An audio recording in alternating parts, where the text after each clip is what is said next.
Bismillah.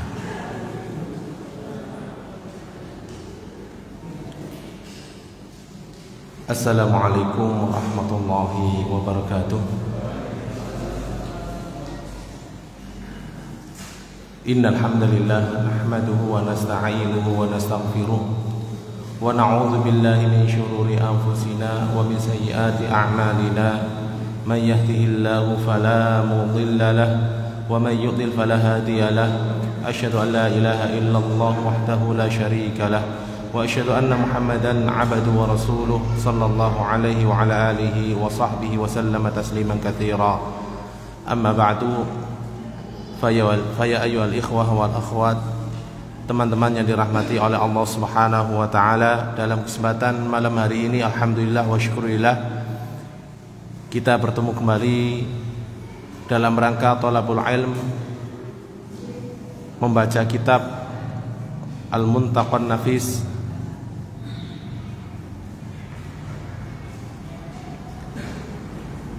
fi Talbis Iblis karya Syekh Ali Hasan Al-Halabi. Kitab tersebut adalah ringkasan dari kitab Talbis Iblis karya Ibnu Jauzi rahimahullahu taala.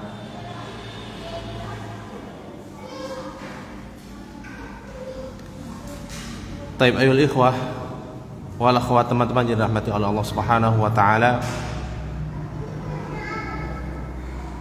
Pada pertemuan sebelumnya kita telah sampai pada talbis iblis terhadap para umara, para fuqaha atau ahli hadis.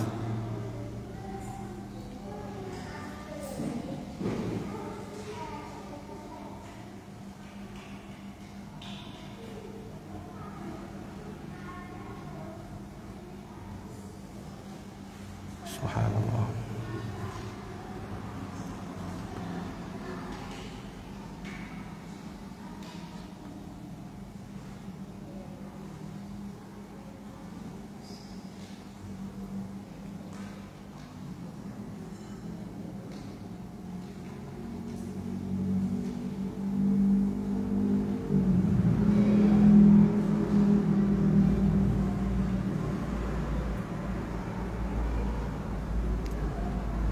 Taib. Pertemuan terakhir kita telah sampai pada perkataan Al-Imam Asy-Syafi'i rahimahullah ta'ala, ma nadhartu ahadan fa ankara al-hujjata illa saqata min aini wa la qabilaha illa hibtuhu wa ma nadhartu ahadan fa balaitu ma'a man kanat al-hujjah in kanat ma'ahu sirtu ilaihi. Qala al-muallif rahimahullah ta'ala, wa min dzalika anna talabahum lirriyasati bil munadharati yuthirul kamina fin nafsi min hubbir riyasah. Dan termasuk dari hal itu, yaitu termasuk talbisnya iblis, adalah mencarinya mereka, yaitu ahli fikih atau ahli ilmu, untuk mendapatkan kepemimpinan dengan cara berdebat, sehingga dengan cara berdebat tersebut memunculkan apa yang tersembunyi dalam diri mereka dari kecintaan terhadap kepemimpinan. Fa idza ra'a ahaduhum fi kalamihi dha'fan yujibu qahra khasmihi lahu kharaja ila al-mukabarati. Jika salah satu mereka melihat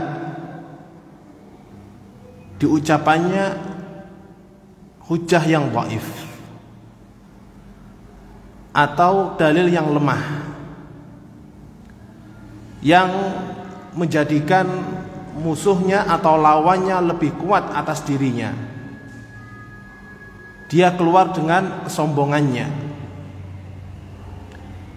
Fa in ra'a khasmahu qad istatala alaihi bilahdhin akhadathu hamiyatul kibri faqabala dzalika bisabbi fasaratil mujadalatu mukhadhalatan. Jika dia melihat lawannya telah mengucapkan kata-kata yang buruk atas dirinya, maka dia pun mulai ikut serta dalam perkataan buruk tersebut karena kesombongannya, sehingga menghadapi kata-kata buruk dari lawannya dengan celaan dan cacian, sehingga berdebat menjadi permusuhan. Maksudnya adalah bahwa termasuk daripada talbis iblis adalah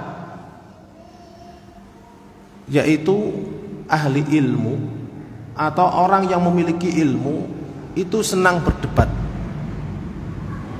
yang mana dengan perdebatan tersebut itu akan memunculkan apa yang tersembunyi dalam dirinya, yaitu ingin muncul atau ingin menjadi pemimpin atau ingin mendapatkan kedudukan.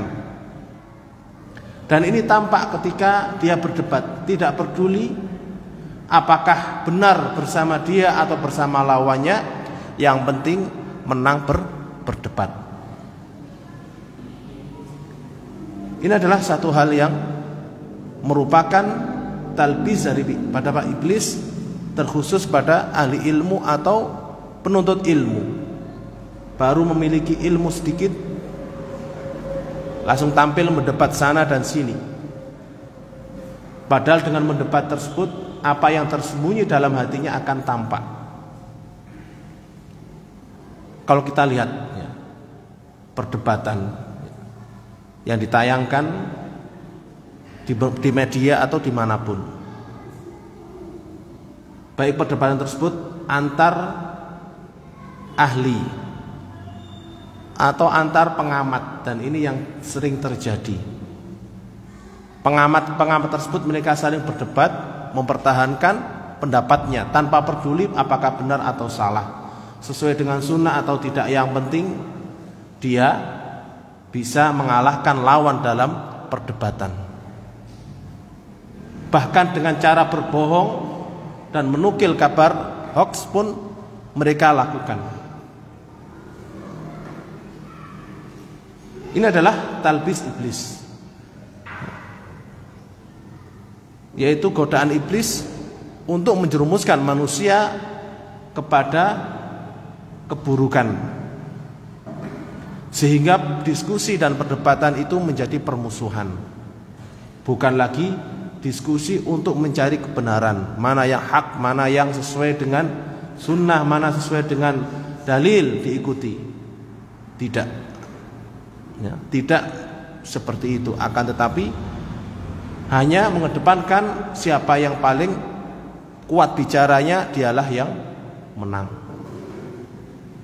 Dan ini kadang terjadi pada para penuntut ilmu, terkhusus teman-teman yang baru ngaji biasanya, dengan semangat yang terlalu gede, begitu buka medsos ada syubhat ikut nimbrung ya, mendebat.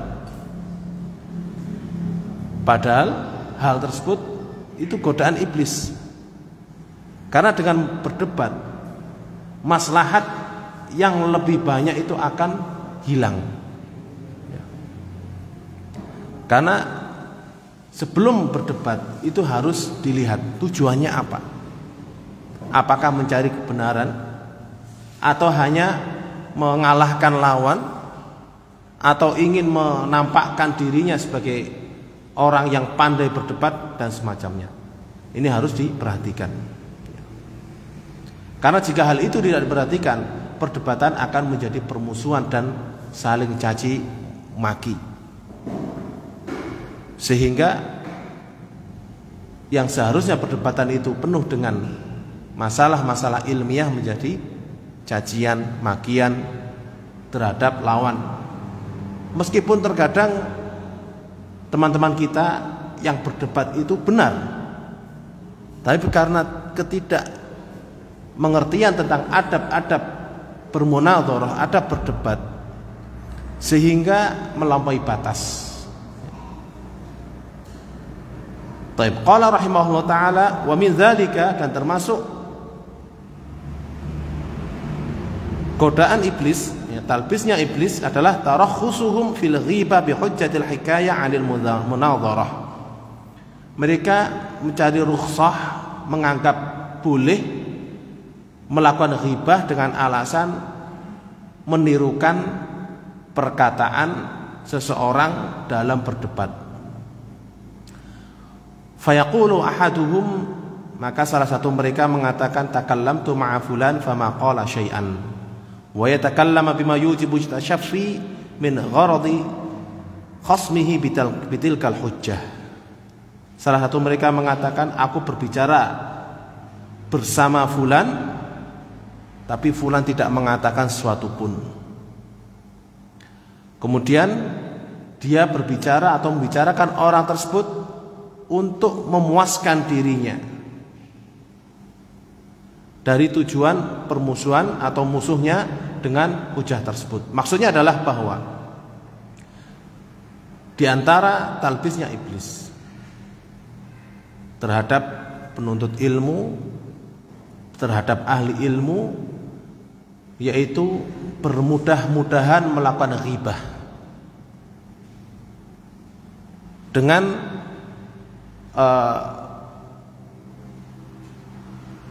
pernyataan bahwa ini adalah bagian daripada membantah, bagian daripada mengalahkan atau berdebat untuk mengalahkan lawan. Ghibahnya bagaimana? Saya telah mendebat fulan, dia nggak bisa jawab. Saya telah mendebat fulan, dia nggak punya hujah, dia cuma diam. Padahal di dalamnya ketika dia membicarakan hal tersebut, dia telah melakukan apa? Ghibah. Karena tujuan berdebat adalah untuk menampakkan kebenaran, bukan untuk mengalahkan lawan. Ini banyak terjadi di media atau di majelis atau dimanapun, bahkan di muhadharah, dengan alasan menyebutkan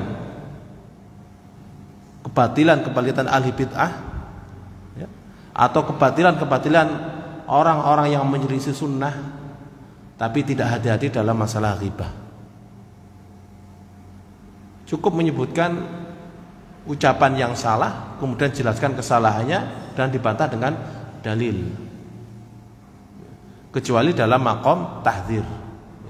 Dalam maqam tahdzir diperbolehkan menyebutkan nama. Tapi dalam kondisi untuk menjelaskan yang hak, membantah yang batil, dan tidak perlu menyebutkan nama, maka tidak perlu menyebutkan nama. Apapun nama-nama tersebut, entah itu nama seseorang atau nama kelompok atau nama ormas dan semacamnya, kita tidak perlu membicarakan semacam itu. Kita cukup menjelaskan mana yang hak sesuai dengan dalilnya, dan mana yang batil dan di mana kebatilannya. Karena dengan mengetahui yang benar, seseorang akan tahu kebenaran ini bersama siapa, dan dengan mengetahui mana yang batil, dia akan tahu kebatilan ini bersama siapa, sehingga bisa menjauhi kebatilan dan pelakunya, dan kebenaran, melihat kebenaran bisa mengikuti kebenaran dan mendekati pelakunya. Baik. Qala al-muallif rahimahullah taala, wa min dzalika, dan termasuk dari hal itu, anna iblisa, bahwa iblis labbasa, yaitu membuat samar, alaihim, atas mereka, bi annal fiqha, bahwa fikih wahdahu ilmu syara', satu-satunya ilmu syariat, laisa thamma ghairuhu, dan tidak ada yang lainnya. Fa in dzukira lahum muhadditsun, jika disebutkan ahli hadis atau seorang ahli hadis, qalu, mereka mengatakan, dzaka la yafhamu syai'a, mereka itu tidak memahami sesuatu pun, mereka hanya hafal lafadznya, tidak tahu, tidak faham isinya. Wa yansawna annal haditsa huwal aslu, dan mereka lupa bahwa hadis adalah asal. Dan ini kalau kita perhatikan ya, ini menimpa sebagian ahli ilmu atau sebagian penuntut ilmu. Ini talbisnya iblis terhadap ahli fikih, memandang bahwa orang yang berpegang dengan dalil itu selalu dicibir dikit-dikit dalil, sedikit-dikit dalil, atau mereka hanya tekstual. Ini kenyataan yang terjadi pada zaman kita. Kalau zamannya mu'allif, itu antara fuqaha dengan ahli hadis. Dan mereka menganggap bahwa ilmu syariat itu hanya fikih. Padahal ilmu syariat itu banyak sekali. Ada tafsir, ada hadis, ada fikih, kemudian ada usul fikih, ada usul tafsir, ada mustalah hadis, ada sirah, kemudian ada kitab sunnah, kitab akidah, dan lain-lainnya. Semua adalah bagian dari ilmu syariat, yang mana syariat tidak akan sempurna kecuali dengan mempelajari ilmu-ilmu tersebut. Bukan hanya fikih saja, atau bukan hanya tauhid saja, atau bukan hanya akhlak saja, tidak. Tapi ilmu syariat adalah ilmu yang mencakup segala hal yang disampaikan dan yang dibawa oleh Nabi Muhammad sallallahu alaihi wasallam. Nah, talbisnya iblis terhadap sebagian penuntut ilmu, sebagian teman-teman kita, menganggap bahwa ilmu syariat itu adalah dalam hal membantah saja. Kemana-mana pembicaraannya adalah membantah fulan ahli batil, fulan ini, fulan ini, fulan ini. Padahal syariat tidak cuma itu. Ada sebagian yang menganggap ilmu syariat itu hanyalah masalah dakwah, kemana-mana bicarakan dakwah, melupakan tentang tauhid, tentang hukum-hukum, tentang ibadah, tentang fikih dan semacamnya. Kemana-mana ibadah, yang penting ibadah, khuruj dan semacamnya. Sebagian hanya memandang ilmu syariat itu adalah suluk dan semacamnya, sehingga mencibir yang lainnya. Padahal ilmu syariat adalah segala hal yang dibawa oleh Rasulullah sallallahu alaihi wasallam.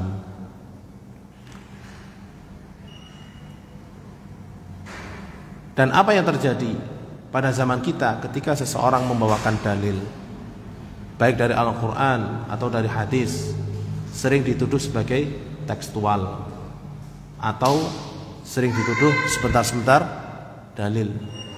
Perlu ketahui ayyuhal ikhwah, teman-teman yang dirahmati Allah Subhanahu wa taala, dalil adalah asas, dalil adalah fondasi terhadap semua permasalahan. Jika permasalahan ini tanpa ada dasar dari dalil, maka permasalahan ini tidak ada gunanya, tidak ada manfaatnya. Karena semua permasalahan itu berdasarkan dengan dalil dari Al-Quran maupun dari Sunnah, sesuai dengan pemahaman salafus saleh. Qala al-muallif rahimahullah ta'ala, fa in dzukira lahum kalamun yalinu bihil qalb, qalu hadza kalamul mu'adz. Jika disebutkan di hadapan mereka, yaitu ahli fikih, kata-kata yang lembut, yang membuat hati bergetar dan lunak, luluh, membuat hati luluh, mereka mengatakan ini adalah perkataan mu'adz, perkataan orang yang suka memberikan mau'idhah. Maksudnya adalah bahwa kata-kata itu enggak ada ilmunya, hanya sekedar membuat hati ternyuh saja. Kemudian mereka hanya keras terhadap masalah fikih saja. Ini pun termasuk talbisnya iblis. Padahal seorang hamba itu membutuhkan semuanya, membutuhkan hukum-hukum fikih, fikih ibadah membutuhkan. Terkadang membutuhkan perkara-perkara yang membuat hati kita mudah luluh, mudah ternyuh dengan mendengarkan mau'idhah. Terkadang hati kita membutuhkan kata-kata nasihat. Itu semuanya kita butuhkan. Sedangkan sebagian talbisnya iblis ketika mendengar orang yang memiliki kata-kata indah, memiliki retorika yang bagus dalam memberikan nasihat, itu dicibir. Ini termasuk bagian daripada talbis iblis. Qala rahimahullah ta'ala wa min dzalika, dan termasuk talbisnya iblis terhadap ahli fikih adalah iqdamuhum 'alal fatwa. Nekatnya mereka untuk berfatwa. Wa ma balaghu martabataha, padahal mereka tidak sampai atau belum sampai martabat seorang mufti atau martabat fatwa, berfatwa. Wa rubbama aftau biwaqi'atihim al-mukhalifati lin-nusus. Terkadang mereka memfatwakan dengan realita mereka yang menyelisihi nas-nas dari Al-Quran maupun dari hadis.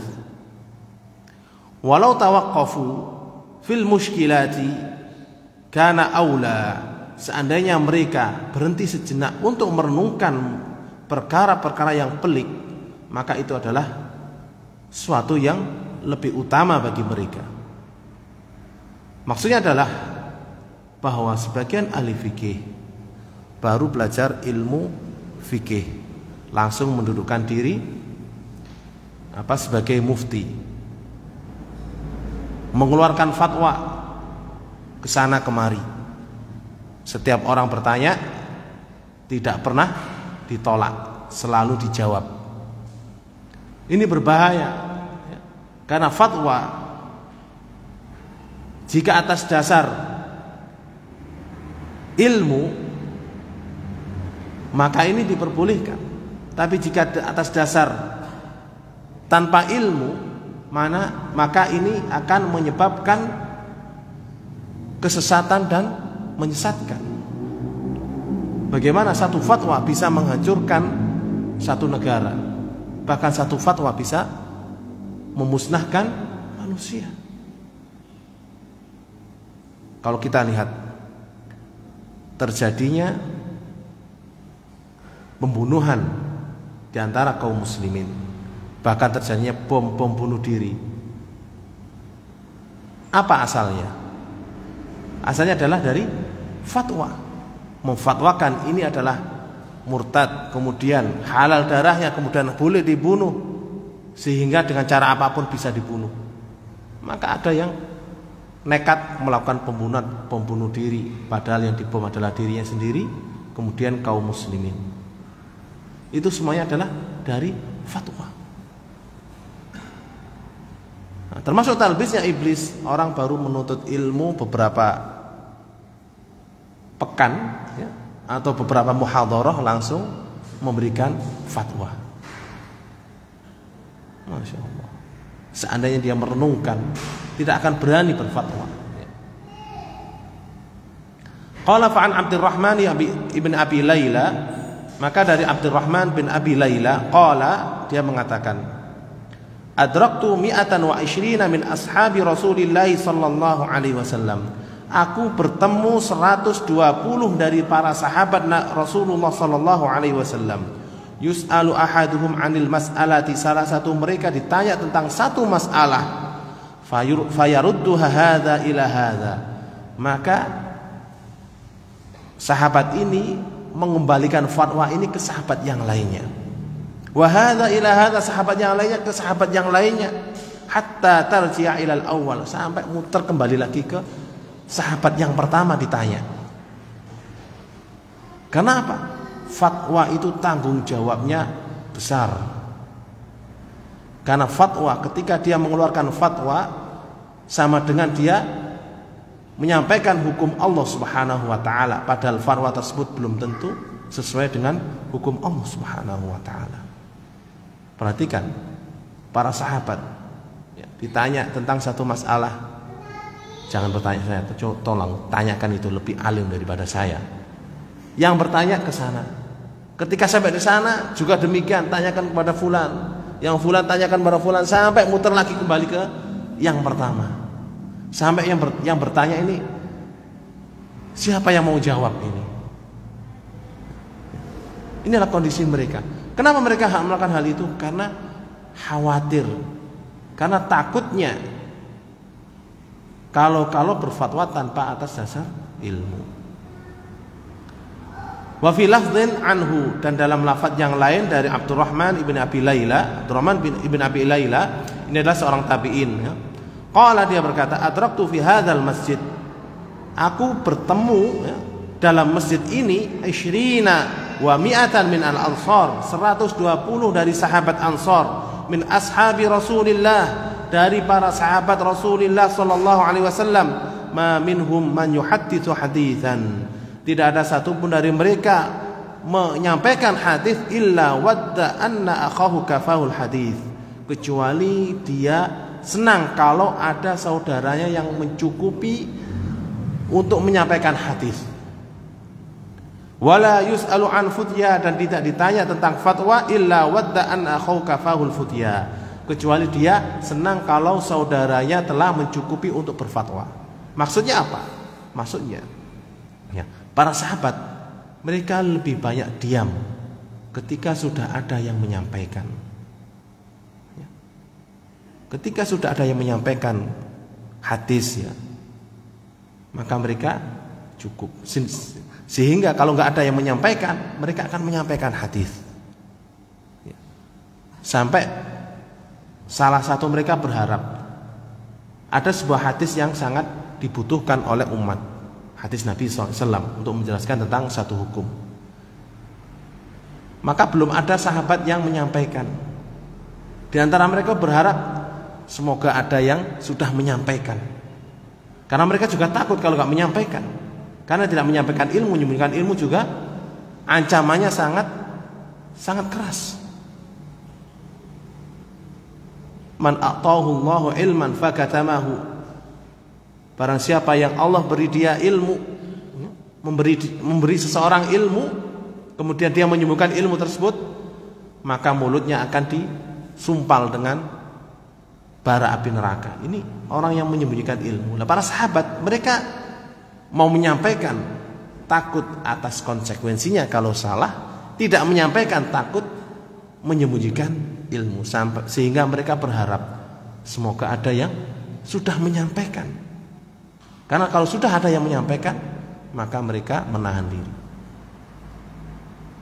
Karena menyebarkan ilmu, menyampaikan ilmu adalah fardu kifayah.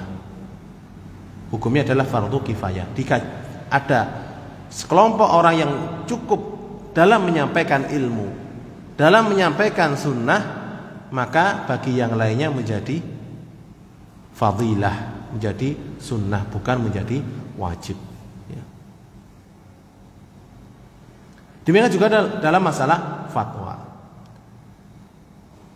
Maksudnya adalah hendaklah seseorang tidak bermudah-mudahan ketika menjawab pertanyaan atau berfatwa, kecuali setelah dia benar-benar menelaah semua dalil dan menelaah perkataan para ulama tentang masalah tersebut.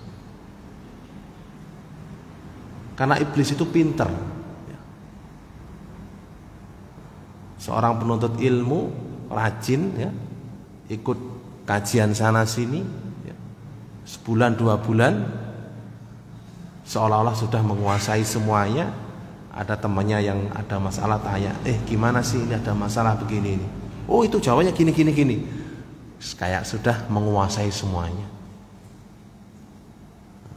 Maka janganlah sekali-kali berani menjawab sebelum benar-benar yakin bahwa jawabannya seperti itu. Baik. Qala al-muallif rahimahullahu taala wa qad ruwina an Ibrahim an-Nakhai anna rajulan sa'alahu an mas'alatin, dan telah diriwayatkan, benar-benar diriwayatkan kepada kami dari Ibrahim an-Nakhai bahwa seorang laki-laki bertanya kepada dia tentang satu masalah. Faqala ma wajadta man tas'aluhu ghairi, maka Ibrahim an-Nakhai mengatakan, apakah kamu tidak menemukan orang lain yang bisa kamu tanya selainku? Padahal antum tahu siapa Ibrahim an-Nakhai. Ibrahim an-Nakhai adalah ahli hadis, ulama besar dari tabi'in, muridnya Abdullah ibn Mas'ud radhiyallahu anhu, min ulama il-Basrah. Ulama terkenal Ibrahim an-Nakhai. Gitu ditanya tentang satu masalah, Yang bertanya disuruh nanya kepada yang lainnya. Atau apakah kamu nggak ada orang yang ditanya selain aku, kok tanyanya ke aku? Bukan berarti menolak, tapi dia berharap supaya ada ulama lain yang mencukupi untuk menjawab pertanyaan tersebut. Ini menunjukkan tentang waroknya, kehati-hatian ulama-ulama salaf kita dalam masalah tersebut. Ini bukan berarti nggak boleh berfatwa ya. Orang yang mengetahui ilmu, memiliki ilmu yang baik, memiliki ilmu yang benar, itu boleh untuk berfatwa. Akan tapi maksud dari mu'alif di sini adalah supaya berhati-hati dalam berfatwa. Jangan sembarangan. Qala rahimahullahu taala wa an Malik bin Anas radhiyallahu anhu, dan dari Malik bin Anas radhiyallahu anhu qala, dia berkata, ma aftaitu hatta sa'altu sab'ina syaikhan. Aku tidak berfatwa kecuali setelah aku bertanya 70 syekh. Hal tarawna li an uftiya, apakah mereka memandang bahwa aku boleh berfatwa? Faqalu na'am, maka semuanya mengatakan iya. Faqilalah, maka dikatakan kepadanya, falau nahauka, seandainya mereka melarangmu. Qala, Imam Malik bin Anas mengatakan, lau nahauni intahaitu, seandainya mereka melarangku, niscaya aku akan berhenti.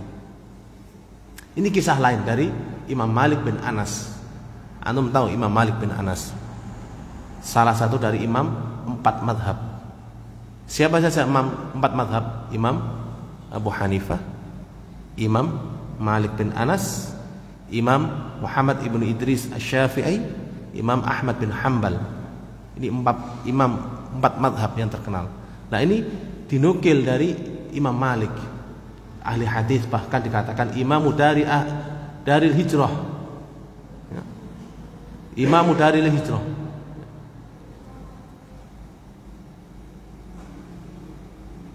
Dia mengatakan, aku tidak berfatwa kecuali setelah bertanya ke 70 guru saya, apakah saya sudah layak untuk berfatwa. Semuanya mengatakan, iya kamu sudah layak berfatwa. Minta rekomendasi. Apakah saya sudah boleh mengajar? Apakah saya sudah boleh untuk menjawab pertanyaan-pertanyaan? Setelah mendapat rekomendasi, barulah berani memberikan fatwa. Ini talbis iblis, itu pintar. Sudah, kamu sudah belajar, silakan kamu mengajar, silakan kamu berdakwah, silakan kamu berfatwa. Padahal belajarnya lewat apa? Lewat buku. Belajarnya lewat Google. Belajarnya lewat internet, nggak tahu siapa gurunya. Dan nggak ada satupun yang merekomendasikan dia. Taib. Dan dikatakan kepada Imam Malik, seandainya guru-gurumu itu, syekh-syekhmu itu melarangmu untuk berfatwa, apa yang kamu lakukan? Imam Malik bin Anas mengatakan, saya akan berhenti. Perhatikan. Subhanallah. Ini adalah sifat kehati-hatian para ulama salaf kita. Qala al-musannifu rahimahullah ta'ala, wa innama kanat hadhihi sajiyatus salaf, dan sesungguhnya ini hanyalah merupakan sajiyatus salaf, sifat-sifat ulama salaf, li khasyatihim Allah azza wa jalla, karena ketakutan mereka kepada Allah azza wa jalla, wa khaufihim, dan kekhawatiran mereka minhu, dari Allah ta'ala. Wa man nadhara fi siratihim ta'addab, dan barang siapa yang memperhatikan biografi mereka pasti akan memiliki adab. Subhanallah. Siapa yang ingin mengetahui akhlak ulama salaf, perbanyaklah baca tentang biografi mereka, dari mulai kecil sampai mereka wafat. dan kitab-kitab biografi tentang ulama salaf ini dalam berbahasa Arab banyak. Kalau dalam berbahasa Indonesia mungkin hanya sebagian. Ya, seperti Hayatus Sahabah atau kehidupan para sahabat punya Rafah Basyah, atau tentang kehidupan ulama salaf atau sebagian tabi'in, ya, itu sudah diterjemahkan. Kalau dalam bahasa Arab banyak sekali, seperti kitab Syiarul A'lam Nubala. Di situ sebutkan semua ulama-ulama yang terkenal dari mulai para sahabat sampai zamannya muallif rahimahullah taala, karya Al-Imam Al-Zahabi.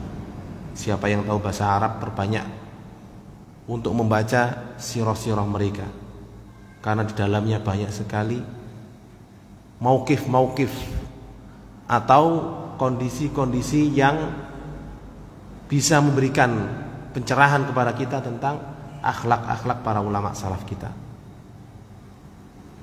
Taib qala al-muallif rahimahullah taala at-taqarrubu ila al-umara'i was-salatin. Ini termasuk bagian dari talbis iblis kepada penuntut ilmu, kepada para ulama, ya, pada ahli fikih, yaitu apa? Mendekat kepada para penguasa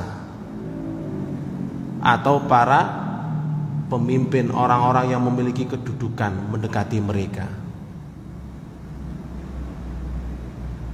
Ayo ikhwah, teman-teman yang dirahmati oleh Allah Subhanahu wa taala, perlu ketahui bahwa mendekati pemimpin bagi penuntut ilmu atau bagi ahli ilmu atau bagi seorang dai itu tidak selamanya tercela dan juga tidak selamanya terpuji.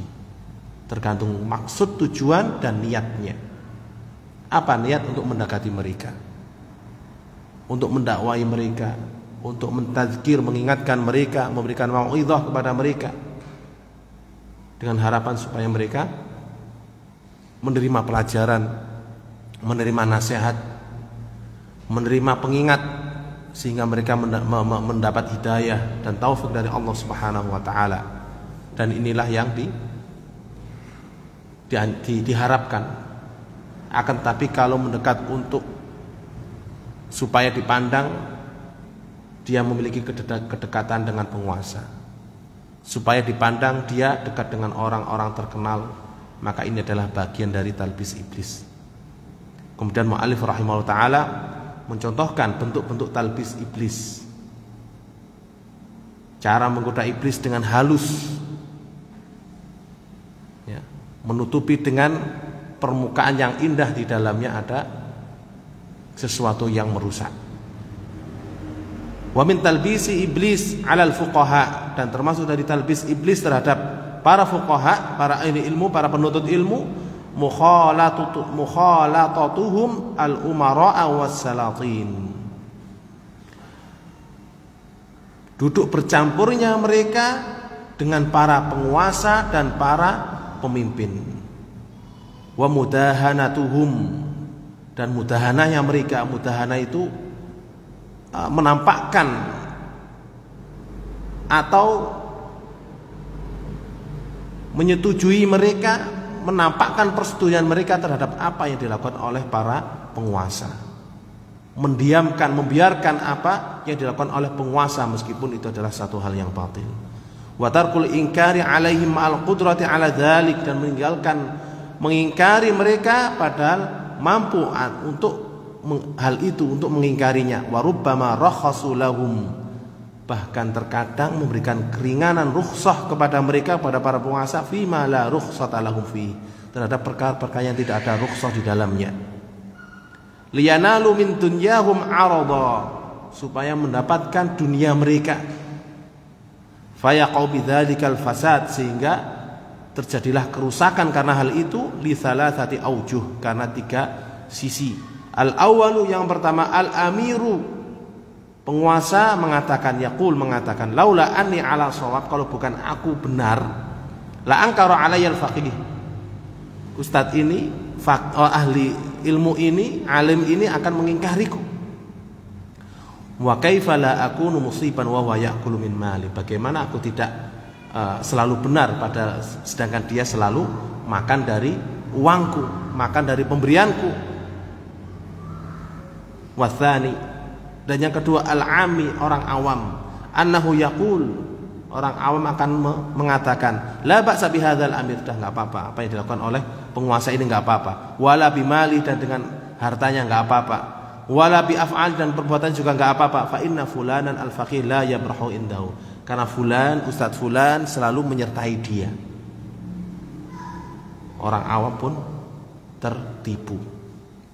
Watsalitsu, dan yang ketiga al-faqih, faqihnya sendiri, ahli ilmunya sendiri, fa innahu yafsudu dinuhu bidzalik, maka sesungguhnya agama dia rusak dengan hal itu.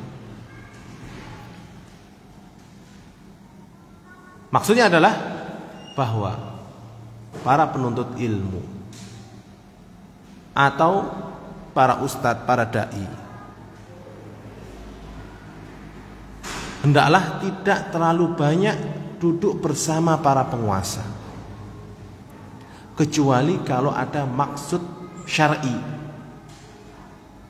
yaitu memberikan mau'izah dan mengingkari kemungkaran yang ada pada diri para penguasa.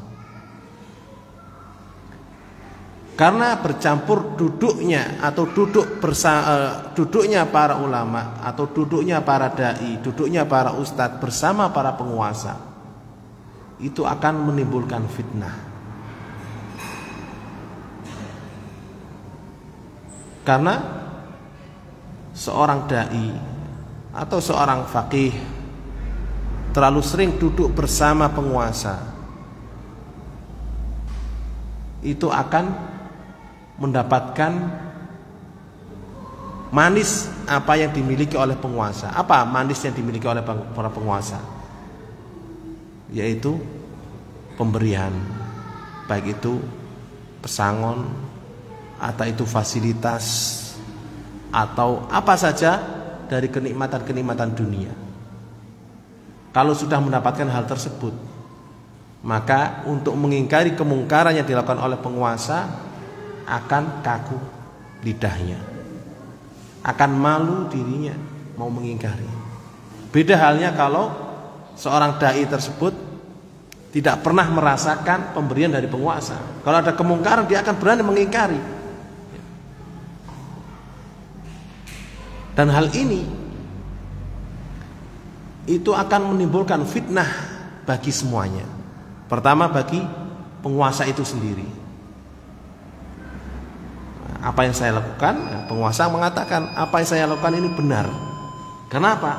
Setiap saya lakukan itu selalu dilihat oleh dai ini, dilihat oleh ustadz ini, dan dia diam. Ini menunjukkan bahwa apa yang saya lakukan ini benar, padahal yang dilakukan adalah kemungkaran yang besar.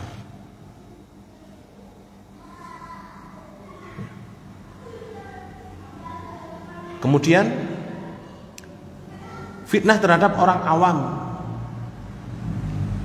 Orang awam pun akan merasa nyaman dengan perbuatan para penguasa. Penguasa melakukan ini dan itu, enggak masalah.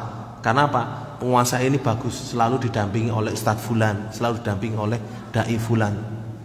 Berarti apapun yang dia lakukan sudah mendapat rekomendasi dari ustadz fulan atau dari dai fulan yang selalu mendampingi dia.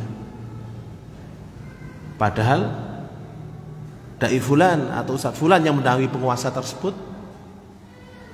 dia membisu ketika melihat kemungkaran. Sehingga orang awam pun melakukan apa yang dilakukan oleh penguasa dari berbagai macam kemungkaran. Yang ketiga, fitnah terhadap ahli ilmu. Ahli ilmu, ya.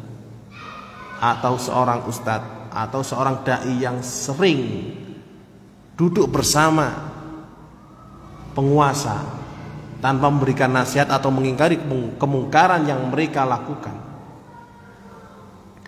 itu akan merusak citra serta merusak diri ulama tersebut, bahkan merusak ulama yang lainnya.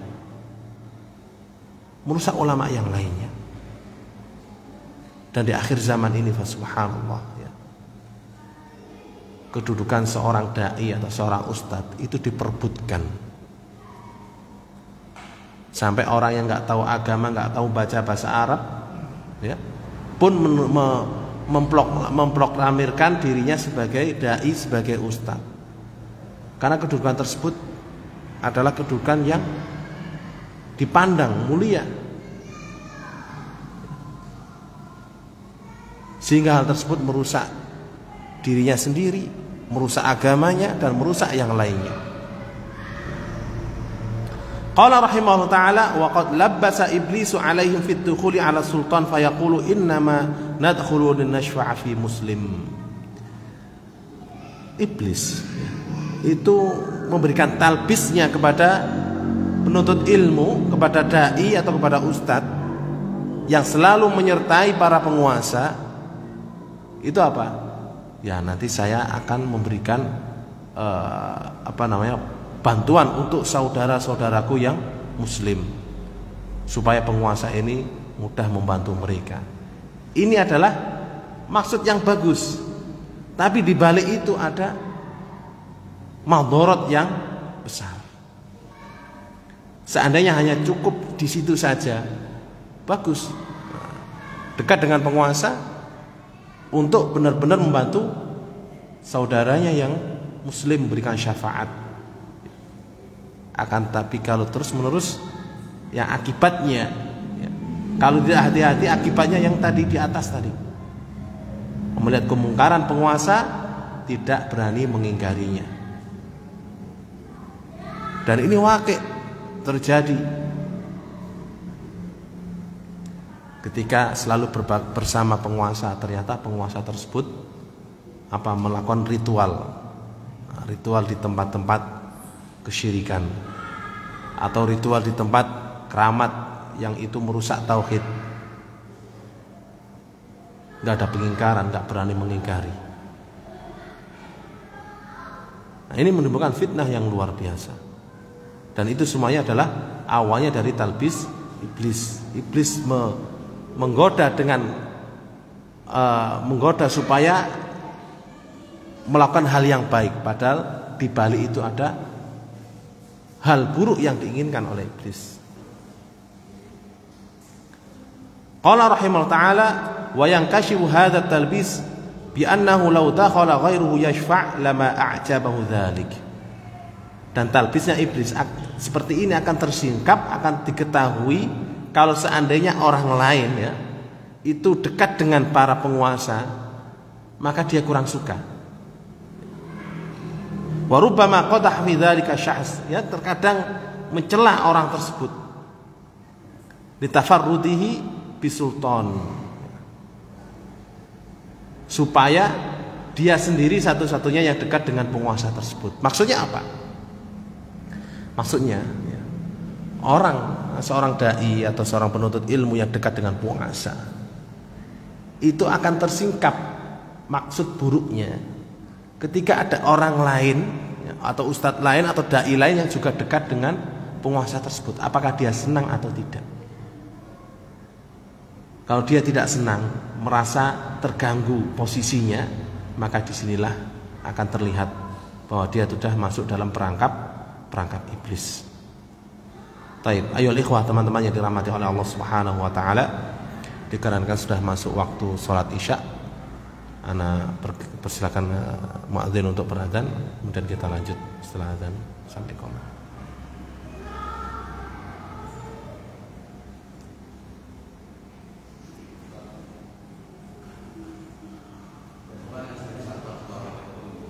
Waalaikumsalam warahmatullahi wabarakatuh. Sudah masuk waktu Isya, ya? Sudah. Habis azan, Pak. Habis azan.